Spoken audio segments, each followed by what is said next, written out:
ស្ដេចកែដី My Power Green Plus ផ្លាស់ប្ដូរវាសនាកសិកម្មខ្មែរក្រោមចក្ខុវិស័យរបស់អង្គការសាស្ត្រាចារ្យបណ្ឌិតសង្អៀបនៅដើមរដូវវស្សាឆ្នាំ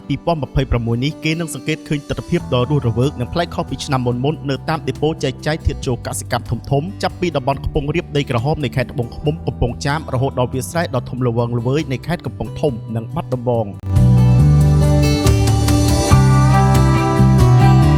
សកម្មភាពនៃការលើកដាក់បាវជីដែលមានស្លាកសញ្ញា My Power Green Plus កំពុងប្រព្រឹត្តទៅយ៉ាងមមាញឹកគ្មានចន្លោះថ្ងៃឡើយរូបភាពនៃការលក់ដូរនេះគឺជាចលនានៃការគាំទ្រយ៉ាងកក្រឹកកក្រែងចំពោះផលិតផលដែលត្រូវបានប្រសិទ្ធនាមថាស្ដេចកែដីនឹងបង្កើតទិន្នផលរបស់ក្រុមហ៊ុន PSK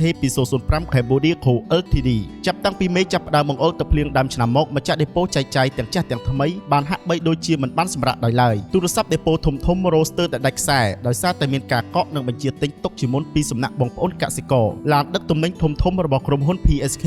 205បាននឹងកំពុងដឹកជញ្ជូនផលិតផលចេញពីឃ្លាំងកណ្ដាលឆ្ពោះទៅកាន់គ្រប់ច្រកល្ហល់នៃព្រះរាជាណាចក្រកម្ពុជាម្ចាស់ដេប៉ូជាច្រើនបាននិយាយដោយក្តីរំភើបថាឆ្នាំនេះបងប្អូនកសិករគាត់មិនសូវសួររកជីគីមីដូចពីមុនទៀតទេឲ្យតែមកដល់ដេប៉ូគឺគាត់ចង្អុលចំ My Power Green Plus តែម្ដងព្រោះពួកគាត់ដឹងថាមិនប្រញាប់ទិញទុកទេដល់ពេលសម្រុកដាក់ខ្លាំងវានឹងត្រូវរកចាំយូរភាពមមាញឹកនេះបានសបញ្ជាក់ឲ្យឃើញយ៉ាងច្បាស់ថាគុណភាពនិងកេរ្តិ៍ឈ្មោះដ៏ស្អាតស្អំរបស់ផលិតផលបានរីកសាយភាយពីមាត់មួយទៅមាត់មួយពីភូមិមួយទៅភូមិមួយដោយមិនចាំបាច់មានការអួតអាងបំភ្លើសនោះឡើយ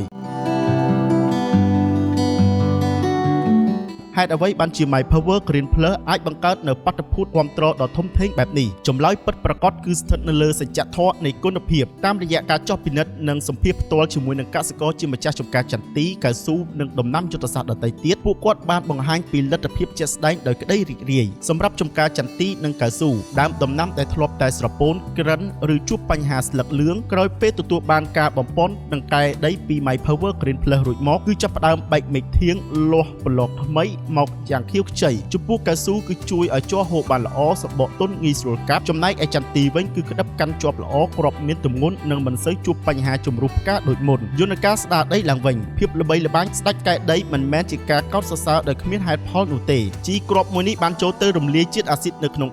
ដីជូរធ្វើឲ្យដីដែលធ្លាប់តែរឹងសោះក្លាយជាធូរមានរន្ធខ្យល់និងអាចរក្សាសំណើមបានយូរវាបង្កើតនៅបរិស្ថានដ៏ល្អឥតខ្ចោះសម្រាប់ឫសដំណាំក្នុងការស្រូបយកសារធាតុចិញ្ចឹមនៅពីក្រោយភាពជោគជ័យដ៏ត្រចះត្រចង់និងការឈានឈ្មោះបោះសម្លេងយ៉ាងខ្ទរខ្ទារក្នុងឆ្នាំ2026នេះគឺជាការបូជាកម្លាំងកាយចិត្តនិងបញ្ញាញាណរបស់អង្គការសាស្ត្រាចារ្យបណ្ឌិតសង្អៀបប្រធានគណៈកម្មាធិការអភិវឌ្ឍសេដ្ឋកិច្ចក្រៅប្រព័ន្ធរាជធានីខេត្តនិងជាប្រធានក្រុមប្រឹក្សាពិបាលសមាគមសម្ព័ន្ធភាពកសិកម្មជលផលធនធានទឹកនិងបរិស្ថានកម្ពុជានិងជាស្ថាបនិកដ៏ខ្ពង់ខ្ពស់របស់ក្រុមហ៊ុន PSK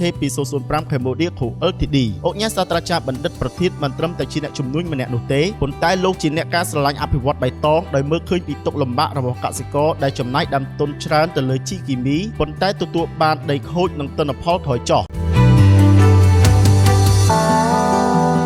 អង្គការសាស្ត្រាចារ្យបណ្ឌិតប្រធានបានដឹកនាំក្រុមការងារស្រាវជ្រាវបង្កើតកិច្ចសហការយ៉ាងស្អិតរមួតជាមួយនឹងភាគីពាក់ព័ន្ធទាំងស្ថាប័នបច្ចេកទេសក្នុងស្រុកនិងអ្នកជំនាញអន្តរជាតិដើម្បីបង្កើតនូវរូបមន្តពិសេសសម្រាប់ My Power Green Plus ទស្សនវិជ្ជានៃការដឹកនាំរបស់លោកគឺផ្អែកលើគោលការណ៍មួយចំនួនគុណភាពជាសច្ចធម៌ផលិតផលត្រូវតែល្អពិតប្រាកដនិងផ្ដល់ផលចំណេញដល់កសិករជាចម្បងកសិកម្មគ្មានសារធាតុគីមីបំផ្លាញការពារបរិស្ថានការពារសុខភាពដីនិងសុខភាពអ្នកប្រើប្រាស់ធានានិរន្តរភាពសម្រាប់កូនចៅជំនាន់ក្រោយការចែករំលែកចំណេះដឹងមិនត្រឹមតែលក់ផលិតផលប៉ុណ្ណោះទេប៉ុន្តែលោកបានជំរុញឲ្យមានការបង្កើត Clinic កសិកម្មចុះទៅបណ្ដុះបណ្ដាលនិងណែនាំបច្ចេកទេសត្រឹមត្រូវជួយឲ្យកសិករយល់ដឹងពីរបៀបថែទាំដីដោយខ្លួនឯងភាពជោគជ័យរបស់ My Power Green Plus នៅក្នុងឆ្នាំ2026នេះមិនមែនជារឿងចៃដន្យឡើយវាគឺជាលទ្ធផលដែលកើតចេញពីការរួមផ្សំគ្នាយ៉ាងល្អឥតខ្ចោះរវាងរូបមន្តផលិតផលដ៏មានគុណភាពខ្ពស់និងការដឹកនាំប្រកបដោយព្រហ្មវិហារធម៌និងបញ្ញាញាណរបស់អង្គការសាស្ត្រាចារ្យបណ្ឌិតសង្អៀបឆ្លងកាត់ភាពមមាញឹកនិងស្នាមញញឹមរបស់កសិករនៅដើមរដូវវស្សានេះក្រុមហ៊ុន PSK